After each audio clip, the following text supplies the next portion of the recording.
திரு ஃபைன்ஜான் அவர்களை மேடைக்கு அழைக்கிறேன். சிறு முதலீட்டு பட தயாரிப்பாளர் சங்க தலைவர் திரு RK அன்புச்செல்வன் அவர்களை மேடைக்கு அழைக்கிறேன். ஸ்டண்ட் மாஸ்டர் இடிமின்னல் இளங்கோ அவர்களை மேடைக்கு அழைக்கிறேன். படத்தின் தயாரிப்பாளர் திரு ஃபைன்ஜான் அவர்களை பேசும்படி கேட்டுக்கொள்கிறேன்.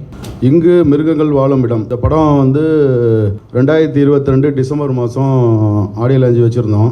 அதுக்கப்புறம் வந்து ஷூட்டிங் முடிச்சுட்டு இப்போ தான் படம் திரைக்கு வரதுக்கு ரெடியாக இருக்குது. ஏன்னா இந்த படத்தோட டைட்டிலே பார்த்துருப்பீங்க, இங்கு மிருகங்கள் வாழும் இடம். அதுலேயே நிறைய விஷயம் உங்களுக்கே புரிஞ்சிருக்கும். அந்த மாதிரி மிருகத்தோட போராடி இந்த படத்தை சென்சார் பண்ணுற இடத்துல போய் பார்த்தீங்கன்னா இங்கு மிருகங்கள் வாழும் பார்ட் 2ங்கிற மாதிரி இருக்குது சென்சார் இடத்துக்கு போனாக்கா. ஏன்னா எங்கே போனாலும் பிரச்சனை, சினிமா எடுக்கிறதுலேருந்து முடிக்கிற வரைக்கும் பிரச்சனை. இதில் வந்து பார்த்தீங்கன்னா யாருமே வந்து சினிமாவை நேசிக்கிறதுக்கு யாருமே கிடையாது. எல்லாம் வந்து சினிமாவில் வந்து அன்னன்னைக்கு கிடைக்கிற காசை வச்சுக்கிட்டு அவங்கவுங்க அன்னன்னைக்கு லாபம் சம்பாதிக்கிறதுக்கு மட்டும்தான் எல்லாம் வராங்க ஒழிய, ஒரு சினிமாவை நேசித்து உண்மையுமே வந்தால் சினிமா கண்டிப்பாக காப்பாற்றும்.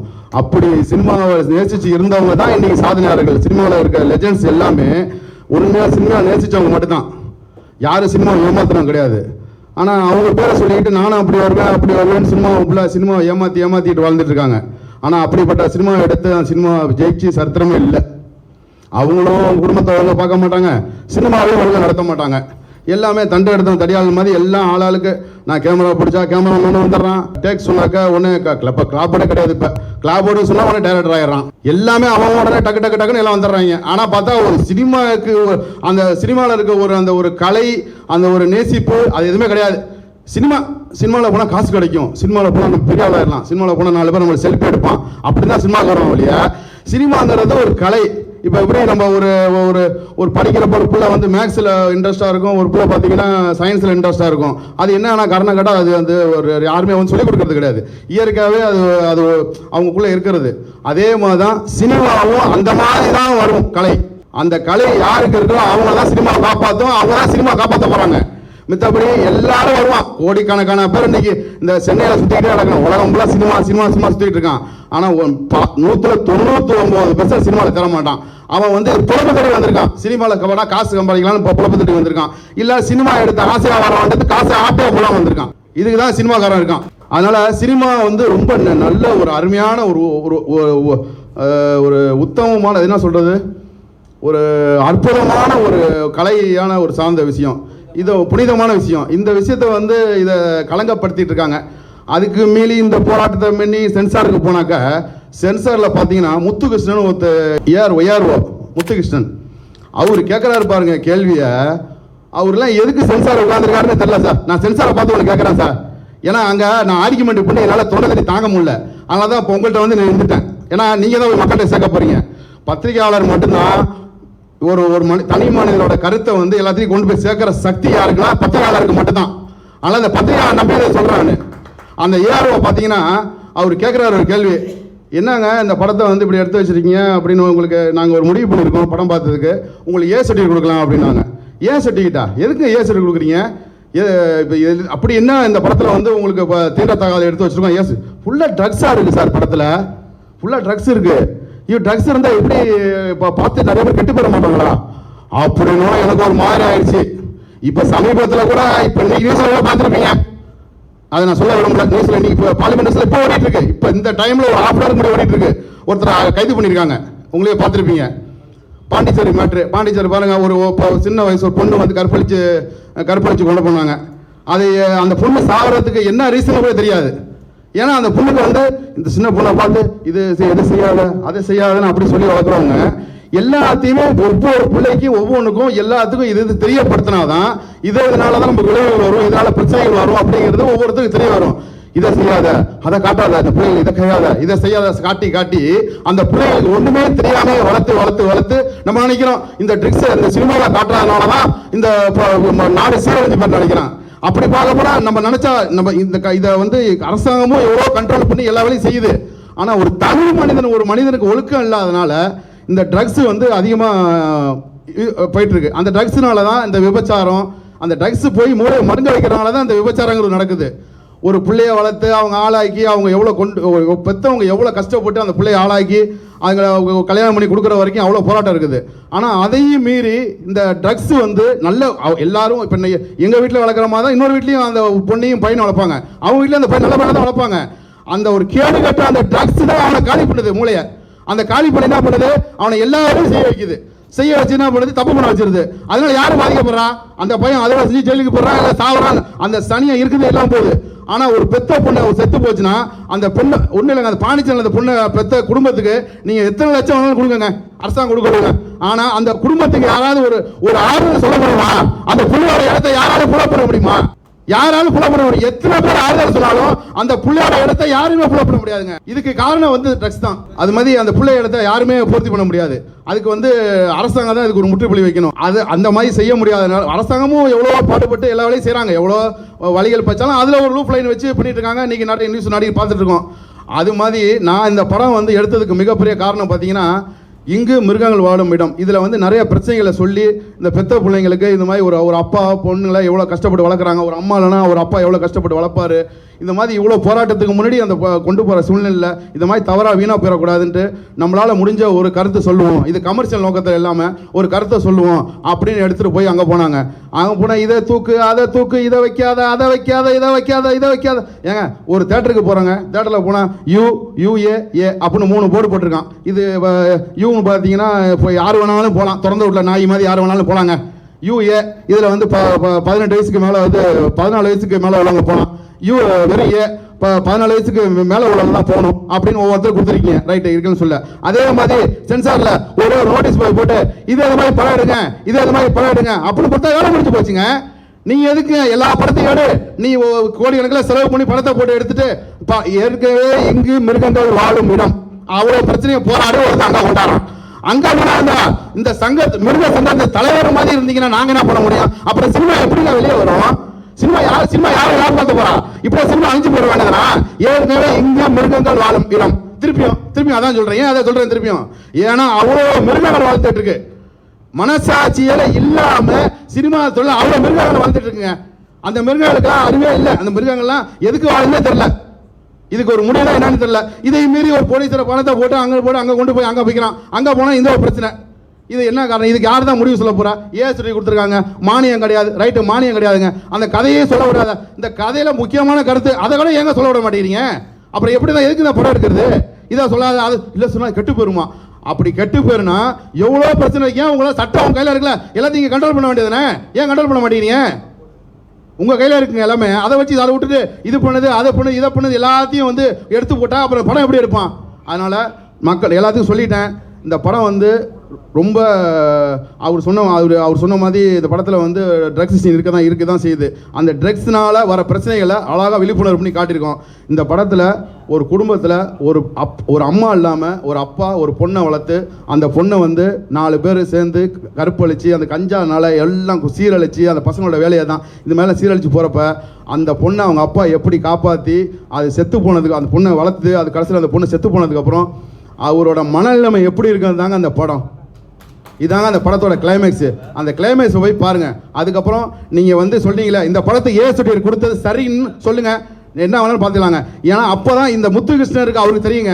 இந்த படத்துக்கு அப்படியே கேட்குறேன், உங்களுக்கு மனசாட்சி தொட்டு சொல்லுங்க சார், இந்த படத்துக்கு ஏ கொடுக்குறீங்களே மனசாட்சி சொல்லுங்க. உங்க வீட்டில் இது மாதிரி ஒரு சம்பவம் நடந்துருந்துச்சுன்னா நீங்க இப்படி நினைச்சுப்பீங்க சொல்லுவீங்களான்னு கேட்குறேன். அவருக்கு பதில் சொல்லுவோம்ல சார் எங்களுக்கு சில சட்டத்திட்டங்கள் இருக்குங்க. சட்டத்திட்டம் எதுக்குங்க? சட்டத்திட்டம் இருக்கு. சட்டத்திட்டம் சரியான முறையில் பயன்படுத்துக்காக சட்டத்திட்டம் இருக்கு. அவங்களுக்கு ஏற்ற மாதிரி பயன்படுத்துறதுக்கு சட்டத்திட்டம் கிடையாது. இதுக்கு உங்கள்கிட்ட ஒப்படைச்சிட்டேன். நீங்கள் தான் இதுக்கு வந்து சரியான தீர்வு சொல்லணும். நன்றி, வணக்கம். தற்போது சிறு முதலீட்டு பட தயாரிப்பாளர் சங்க தலைவர் திரு RK அன்புச்செல்வன் அவர்களை பேசும்படி கேட்டுக்கொள்கிறேன். வணக்கம். இங்கே வந்திருக்கிற அனைத்து மீடியா நண்பர்களுக்கும் பத்திரிகை ஊழியர்களுக்கும் வணக்கம். இப்போ பைஜான் வந்து ரொம்ப பயங்கரமாக ஆதங்கமாக பேசினாருன்னா அவருடைய அனுபவத்தை தான் சொன்னார் தவிர அவர் சொன்னதில் ஒன்று கூட பொய் கிடையாது. காரணம்னு கேட்டால் இந்த படத்தை அவர் வந்து எப்படி வாழ்ந்திருக்காரு. நீங்கள் சேதுன்னு ஒரு படம் பார்த்து விக்ரம் இன்றைக்கி சினிமா நிற்கிறாருன்னா காரணமே அந்த சேதுங்கிற ஒரு படம் தான். அதேமாரி தான் இவர் கிளைமேக்ஸில் பார்த்தீங்கன்னா உண்மையிலே நடிச்சிருப்பார். இவர் வந்து சினிமாவில் வந்து நடிக்கணும்னு வந்தவர் இன்றைக்கி வந்து ஒரு ப்ரொடியூசராகவும் ஒரு ஹீரோவாக வந்திருக்காருன்னா அவருடைய வெறி. இப்போ அதனால தான் சொல்கிறேன், சினிமாவில் நிறையா பேர் ஏமாத்துறான். அது உண்மை. ஏமாறம் இருக்கிற வரைக்கும் ஏமாத்திருக்கிறதுனே.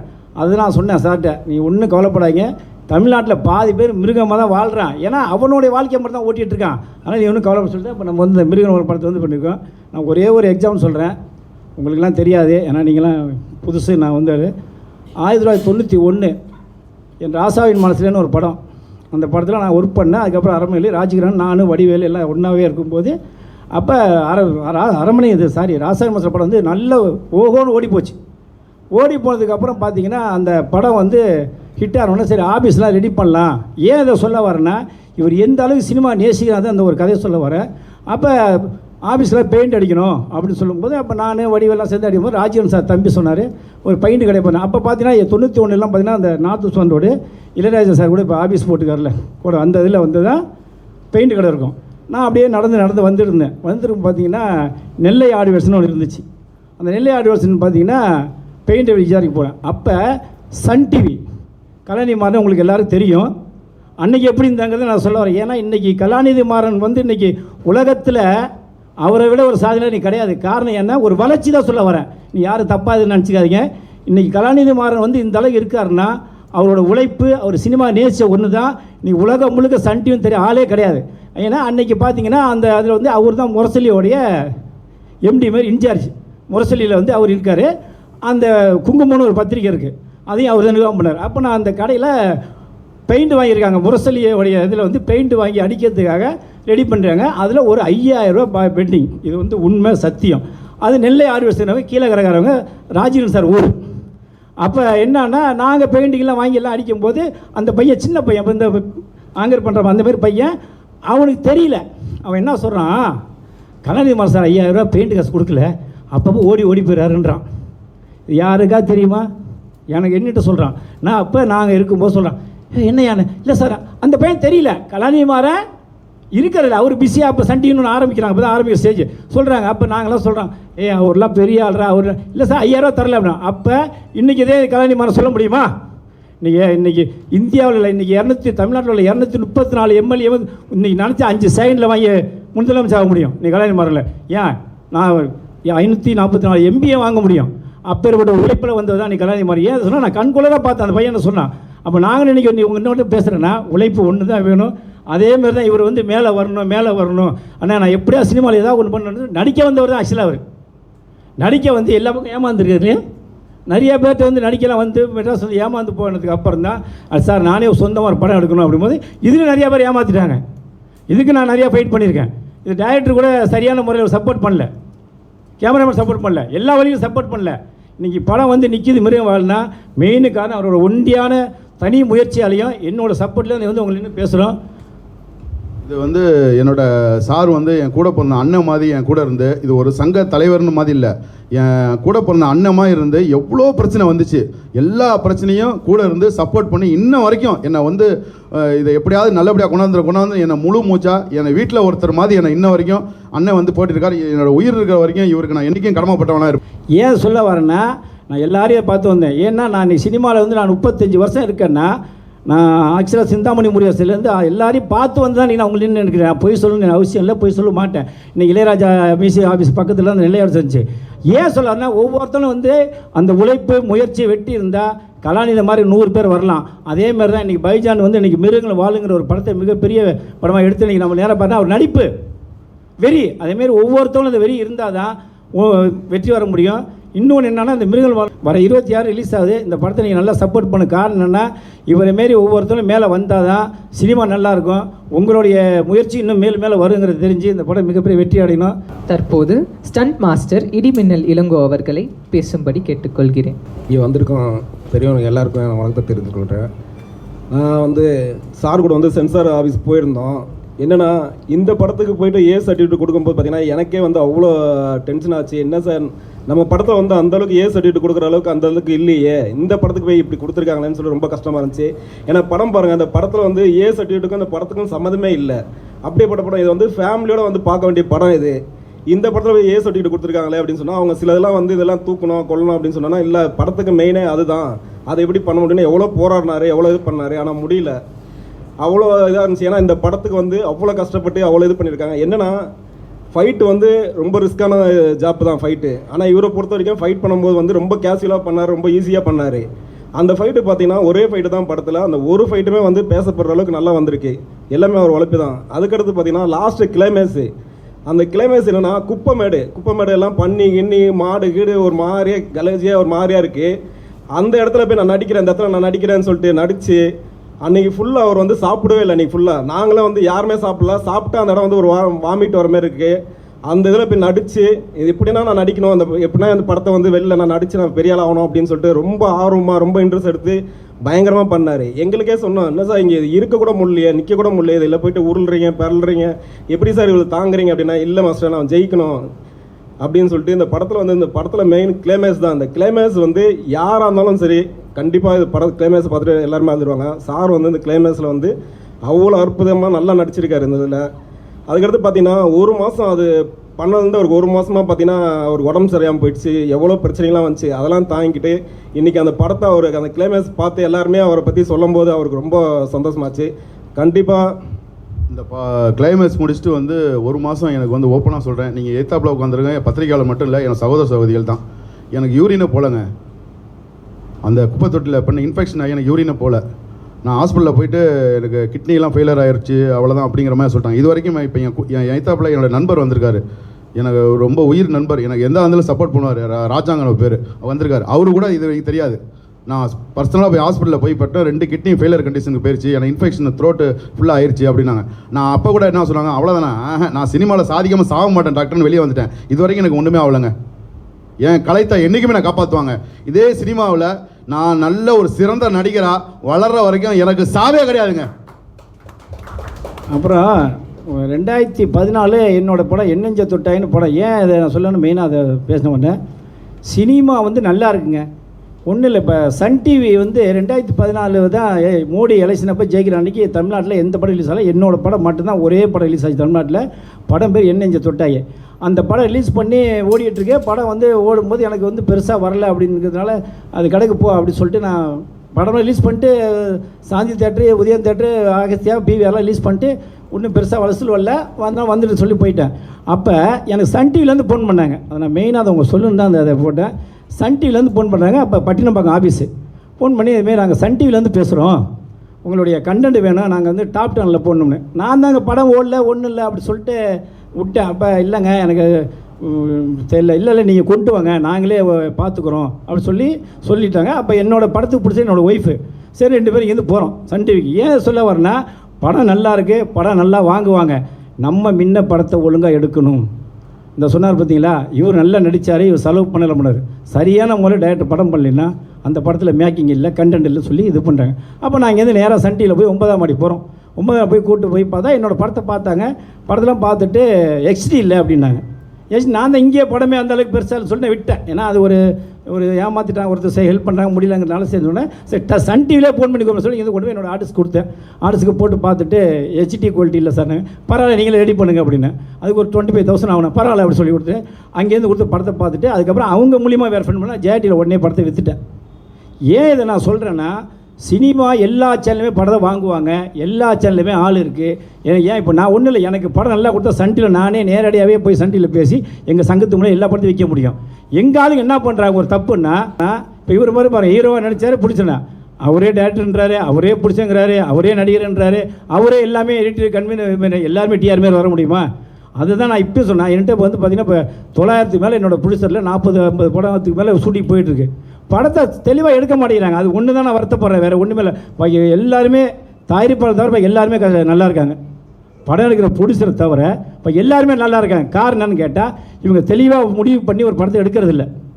இப்போ டைரக்ஷன் மட்டும் பண்ணணும், நடிகர் மட்டும் ஒன்றும் இல்லை சார். ஓப்பனாக சொல்கிறேன் சார், இன்றைக்கி ரஜினி, கமல், விஜய், அஜித், சூர்யா, சிம்பு, தனுஷ் எல்லாரும் படத்து ஃபஸ்ட்டு வந்து நடிக்க தானே வந்தாங்க.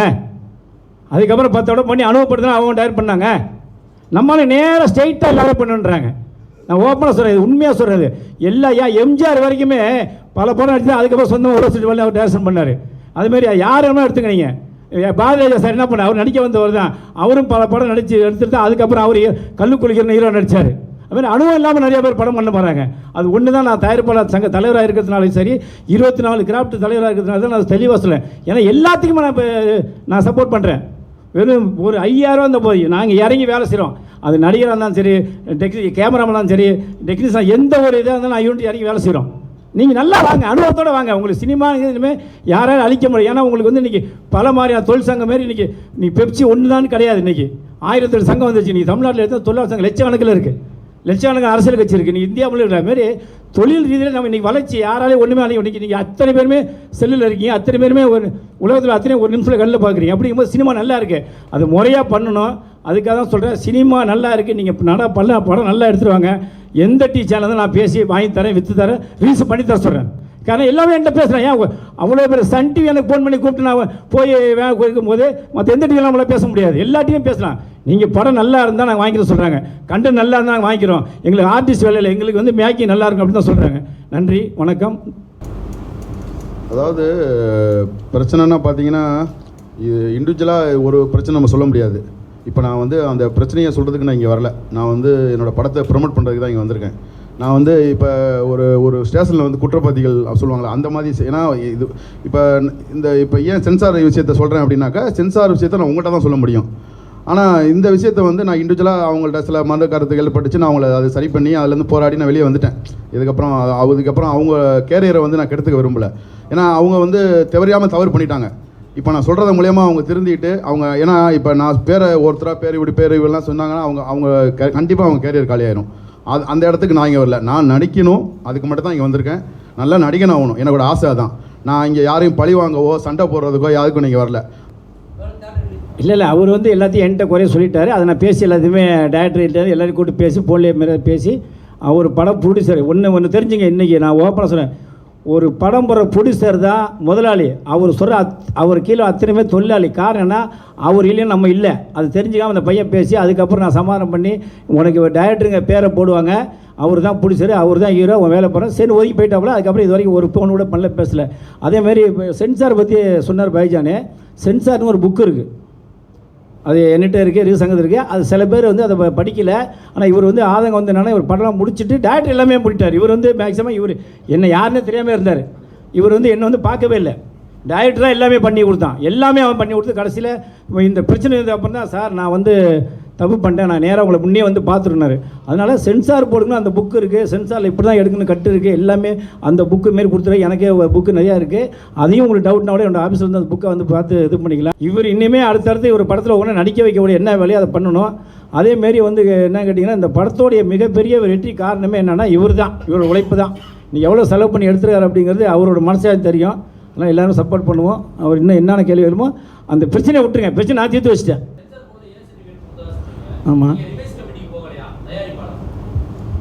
அதாவது இப்போ சில பிரச்சனைகள் வந்து நான் பயந்து ஒரு இடத்துல போய் அண்டிருப்பேன். அந்த அண்டி இருக்கப்போ என்ன பண்ணுவான், ஐயோ எனக்கு ஏதாவது சர்டிஃபிகேட் கொடுத்து இந்த படத்தை ரிலீஸ் பண்ணால் போதும். ஏன்னா எனக்கு சினிமாவில் அனுபவம் கிடையாது. நான் எதுக்கு வந்திருக்கேன், நடிக்க தான் வந்திருக்கேன். நான் ப்ரொடியூசராகவோ இல்லை டைரக்டராகவோ ஒரு கிளாப் போர்டு பாய் கூட நான் வேலை செஞ்சதில்லை. ஏதோ சின்ன அனுபவம் இருக்குது. நான் ஒரு 1998-99 பார்த்தீங்கன்னா என்னோட ரிலேட்டிவ் ஒருத்தர் இங்கே சினிமாவில் இருந்தார். அவர் கூட நான் வந்து அசோசியேட்டாக வந்து மூக்கலைஞர் சார்கிட்ட இந்த மிட்டாமராசு, கோவில்பட்டி வீரலட்சுமி இந்த படத்துலலாம் வந்து சும்மா கொஞ்சம் அசோசியேட்டாக ஒர்க் பண்ணியிருக்கேன். பெரிய அளவுக்கு டெப்த்தாலாம் ஒர்க் பண்ணியிருக்கேன். சில நாலேஜ் இருக்குது, அவ்வளோதான். மித்தபடி சினிமாவை பற்றி எனக்கு எதுவுமே தெரியாது. சினிமா எனக்கு தெரிஞ்சது எனக்கு நடிக்க மட்டும் தாங்க தெரியும். நான் அதுக்கு தான் வந்தேன். அவர் ஒரு சூழ்நிலை நிமித்தனமாக அந்த இடத்துக்கு நான் போக வேண்டிய சூழ்நிலை. எனக்கு அதுக்கு மேலே இந்த சர்டிஃபிகேட் இது கூட கொடுக்க மாட்டாங்க போலக்கு அப்படின்னு பயந்து போய் இந்த சர்டிஃபிகேட் வாங்கிட்டு வந்துட்டாங்க. கேட்டிங்கன்னா இப்போ மேக்ஸிமம் தேட்டர் வேறு மெயினாக கிடைக்கல. காரணம் என்னன்னு கேட்டிங்கன்னா, தேட்டரில் ஆடியன்ஸ் வரலன்னு தேட்டருக்காரங்க சொல்கிறேன், அது உண்மை. நான் என்ன சொல்கிறேன்னா, நீங்கள் படத்தை நல்லா எடுங்க. தமிழ்நாட்டில் 10 தேட்டர் ரிலீஸ் பண்ணால் போதும், 10 தேட்டர் ரிலீஸ் பண்ணால் போதும். இன்றைக்கி இருக்க நீங்கள் படம் எல்லாத்தையும் நம்ம சேனலில் விற்று சம்பாதிச்சு போயிடலாம். ஏதோ ஒரு சேனலு எந்த கதையிலும் ஒரு டிவி வாங்கிட்டு போயிடல. என்ன எல்லாம் படத்தெல்லாம் முடிச்சு ரிலீஸ் பண்ணும்போது பார்த்தீங்கன்னா தேட்டர் கிடைக்கல. அப்படியே தேட்டர் கிடைக்குன்னு சொல்லி ஓகேன்னு சொல்லி பார்த்தா வெள்ளிக்கிழமை போஸ்ட் கீஸ்ட் அடித்து பப்ளிசிட்டி பண்ணி தேட்டருக்கு வரும் பார்த்தா அன்றைக்கி தேட்டர் இல்லைன்றாங்க. அன்றைக்கி அடித்த போஸ்ட் கீஸ்ட் அன்றைக்கி ஒரு 3 லட்ச ரூபா வேஸ்ட் ஆகிடும். அது மாதிரி ஆடியன்ஸ் தேட்டர் வரலன்னு தான் சொல்கிறாங்க. ஆனால் எல்லோரும் டிவி பார்க்குறாங்களே, அதனால் 10 ரிலீஸ் பண்ணிட்டு அழகாக நல்ல சேனலில் நம்ம சங்க சார்பாகவே நல்ல படம் எடுத்தால் நம்ம எந்த டிவி சேனல் இருந்தாலும் சரி, சன் டிவி வந்தாலும் சரி, ராஜ் டிவி வந்தாலும் சரி, விஜய் டிவி வந்தாலும் சரி, எந்த ஒரு சேனலும் நம்ம விற்கலாம். காரணம் என்ன, எனக்கு ஆகா சேனல்லேருந்து எனக்கு ஃபோன் பண்ணியே பேசினாங்க. இன்னும் டிஸ்கஸ் பண்ணியிருந்த இந்த 2 டேஸில் என்னன்னு தெரிஞ்சிடும். டிஸ்ட்ரிபியூட்டர் மினிமம் வந்து 50 தேட்டர் ரிலீஸ். அப்புறம் இன்னொன்று எங்கள் சங்கத்துக்கு வந்து மினிமம் தமிழ்நாடு ஃபுல்லாக எந்த ஒரு கீப்பாக இருந்தாலும் 50 தேட்டரு குறைஞ்ச ரேட் 4000 ரூபா 4500 ஒரு தேட்டருக்கு 50 தேட்டர் வரைக்கும் எங்கள் சங்கத்திலேருந்து நாங்கள் லெட்டர் கொடுத்தா ரிலீஸ் பண்ணோம் தமிழ்நாடு ஃபுல்லாக. அதுக்கு மேலே ரிலீஸ் பண்ணால் ஒரு தேட்டருக்கு 12000 ரூபா. எல்லாத்துக்கும் அதேமாதிரி தந்தி விளம்பரம் எல்லா சலுகையுமே எல்லாம் செஞ்சுருக்காங்க. எல்லாத்தையும் இழுத்து போட்டு 60 வயசு இருக்குது நான் ஹீரோன்றான் வந்து என்ன பண்ணீங்க என்னப்பா? இல்லை சார் நான் தான் சார் இருக்கிறேன். டேரக்டர் யாருப்பா? நான் தான் சார். பிடிச்சாருப்பா? நான் தான் சார். ஐயோ என்னையா அது சார்? நான் தான் சார். அப்போ நம்ம என்ன பண்ண முடியும்? அப்போ அதுக்கும் நான் வேறு வழி இல்லாமல் சரிப்பா முடிஞ்சளவு பண்ண சொல்லி நான் ஹெல்ப் பண்ணி தான் இருக்கேன். ஆனால் நேராக சொல்லிடுவேன், படம் நல்லா சொல்லிடுவேன். இப்போ இவர் படத்தை ஏன் சொல்கிறேன்னா, இவர் அந்தளவுக்கு கஷ்டப்பட்டுக்காரு. நீங்கள் இந்த படத்தை நீங்கள் ஃபுல்லாக பாருங்கள், கண்டிப்பாக ப்ரெஸ்ஸை போடுவார். இவரோட நடிப்பு மட்டும் அரை மணி எவ்வளோ இருக்குது? 25 நிமிஷம். அதான் சொல்கிறேன், விஜய் தூக்கி விக்ரம தூக்கி சாப்பிட்டார். நான் பார்த்துட்டு சொன்னேன் அவ்வளோ அருமையாக இருக்குன்னு. அதனால தான் இந்த படத்துக்கு நான் மிகப்பெரிய ஒரு சப்போர்ட். காரணம் என்னென்னா, இவரோட நடிப்பு, இவரோட உழைப்பு, இவருடைய போட்ட பணம் மேலே வரணும். அவரும் வந்து அடுத்தடுத்து நடிகராக வருங்கிறது தான் இவ்வளோ சப்போர்ட்டாக உங்கள்கிட்ட நான் பேசுகிறேன். நன்றி. இல்லை, அது கொஞ்சம் வெளியூர் பொண்ணு வர முடியாமல் போயிடுச்சு.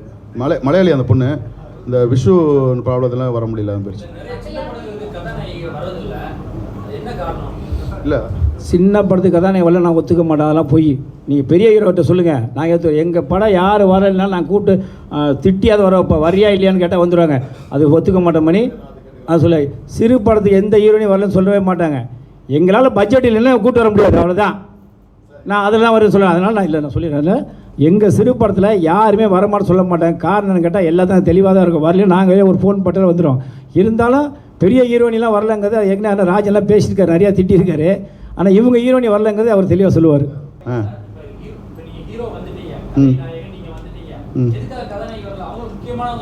ஆமாம், முக்கியமானவங்க தான். ஆனால் இப்போ அந்த பொண்ணு வந்து மலையாளி. அந்த பொண்ணு வந்து மலையாளி. விஷு 14ஆம் தேதி விஷு கேரளாவில் விஷுன்னு பண்ணி கொண்டாங்கல்ல, அது நடந்துச்சு. முடிஞ்சோன்னா அதுக்கப்புறம் அவங்க ரிலேட்டிவ்லாம் வந்திருக்காங்க. வெளிநாட்டில் அந்த பொண்ணு அங்கே இருக்குது, சவுதியில் இருக்குது. அதனால் அந்த பொண்ணு சூழ்நிலை வர முடியாதனால அப்படி சொல்லியிருக்கேன். உண்மையாக சொல்லிட்டாரு. வெளிநாட்டிலேருந்து எங்களால் பட்ஜெட் நாங்களே சிறு படம், நாங்கள் ஃப்ளைட் டிக்கெட்லாம் போட்டு வர முடியாது. ஃப்ளைட் போட்டு டிக்கெட் போட்டு கொண்டு வர முடியாது. கேரளாவில் இருந்தால் கூட ஏசி பஸ்ஸும் போட்டு கொண்டு வரணும். இது பட்ஜெட்டு படம். ஆனால் ஏற்கனவே அவர் பட்ஜெட்டை பிச்செட் ஆக்கி விட்டு ஒரு வழியாக கொண்டு போய் விட்டாங்க. அதையும் எல்லாத்தையும் தாங்கி தான் முன்னே உட்காந்துருக்காரு. அதனால் ஹீரோயின் எந்த படத்தாலும் வருவாங்க. வரல நான் கூப்பிட்டாது வருவோம். அதெல்லாம் கவலைப்படாதீங்க, பேசுங்க.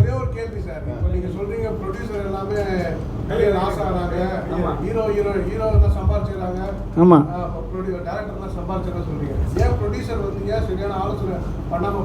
அதை தான் சார் நான் சொல்லிகிட்டு இருக்கேன். அதை தான் இப்போ தான் சார், இப்போ நான் இந்த 3-4 வருஷமாக தான் சார் ஒவ்வொன்றா சொல்லியிருக்கேன். ஆனால் தான் சொன்னேன் இப்போ தானே, அவர் படம்னா அவர் படமாக மட்டும் எடுக்கணும், பிடிச்சனை மட்டும் இருக்கணும் சார்.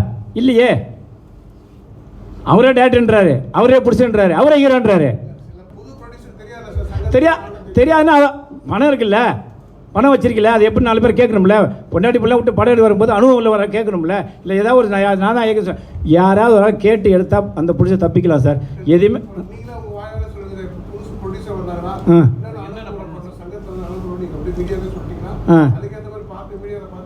இப்போ எங்கள் சங்கம் தான் ஓப்பனாக சொல்லி டென்ட்டில் இருக்குது, நம்பர் 1ல் போகுது. இன்றைக்கி தமிழ்நாடு சிறுமுறை தரப்ப சங்கம் ஆர்கே அன்பு செல்வம் தெரிய ஆளே கிடையாது. இன்றைக்கி ஒரு நாள் எங்கள் சங்கத்தில் 10 பேர்லேருந்து 5 பேர் சார். காரணம் என்னட்டா, நான் 1-3 தான் சொல்லுவேன் சார். டைரக்டரு, ப்ரொடியூசரு, கேமரா 3 பேரை கூப்பிடுவேன். தம்பி டைரக்டராக உன் கண்டென்ட் கரெக்டாக நீ இருக்கணும், கேமராமேனா நீ கரெக்டாக ஒளிபை பண்ணணும், நீ கரெக்டாக செலவு பண்ணணும். நீங்கள் 3 பேர் ஒன்றா சேர்ந்து படம் எடுத்து இப்போ எப்படி வந்திருக்கீங்களோ அதேமாதிரி என் சங்கத்துக்கு வந்தால் தான் நான் உங்களுக்கு எல்லாம் சப்போர்ட் பண்ணுவேன்.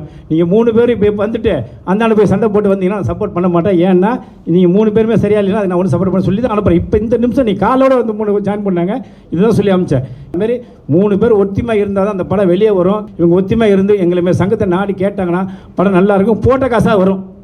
இல்லைன்னா ஒன்றும் வராது. ஆணி பேர் ப்ரொடியூசர், டைரக்டர், கேமரா 3 பேர் தான் படத்துக்கு இன்றைக்கி காலகட்டத்துக்கு இவங்க தான் சார் மெயின்.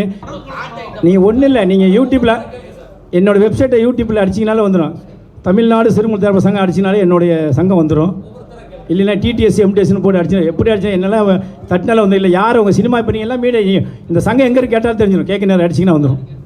எல்லா லெவலையும் எங்கள் போயிட்டுருக்கு. இதில் என்னன்னு கேட்டிங்கன்னா எல்லா 24 கிராடு ஓப்பன் பண்ணி இன்றைக்கி தமிழ்நாடு ஃபுல்லாக எங்கள் சங்கத்தில் எல்லா டெக்னீஷியன் வேலை செய்கிறாங்க. நல்லா தெரிஞ்சு எங்கள் சங்கம் எல்லாரையுமே அரவணைக்கும், எல்லாருக்குமே சப்போர்ட் பண்ணுவோம்.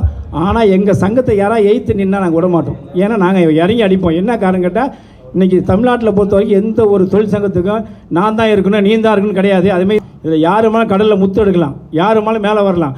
என்னை பொறுத்த வரைக்கும் சினிமா அனுபவத்தோடு எடுங்க. ஏதாவது ஒன்றில் வாங்க ஜெயிச்சு ஃபஸ்ட்டு ஹீரோ வாங்க, நடிகரா இது டேரக்டராக ஃபஸ்ட்டு வா, அதுக்கப்புறம் பிடிச்சிடவா. எல்லாமே பண்ணாதீங்கன்னு நான் சொல்ல இப்பயும் சொல்கிறேன். நானே இருக்கேன்னா இப்போ நான் வந்து ப்ரொடியூசராக மட்டும்தான் வரணும், இல்லை ஹீரோ மட்டும்தான் வரணும், இல்லைன்னா டேரக்டர் மட்டும் தான் வரணும். எல்லாத்தையும் நானே எடுத்து போடும்போது அங்கே வந்து ஏமாத்துறது நிறைய வழி இருக்குது. ரெண்டாவது அதுக்கு தகுந்த ஒரு மக்களுடைய ரசனைக்கு உள்ள ஒரு கதைகள் இல்லாதனால தான் வெளியே வர முடியாமையும் நிறைய பேர் லாஸ் ஆகிறாங்க. அதனால தான் சொல்கிறேன், இனி ப்ரொடியூசர் நல்லா இருக்கணும்னா ஏதாவது ஒன்றை மட்டும் ஃபஸ்ட்டு கையில் எடுத்து ஜெயிச்சதுக்கு அப்புறம் அதுக்கப்புறம் நீ எல்லாத்தையும் பண்ணு. அப்படி லாஸ் ஆனாலும் லாபமானாலும் பார்த்துக்கலாம் அப்படின்னு தான் சொல்கிறது.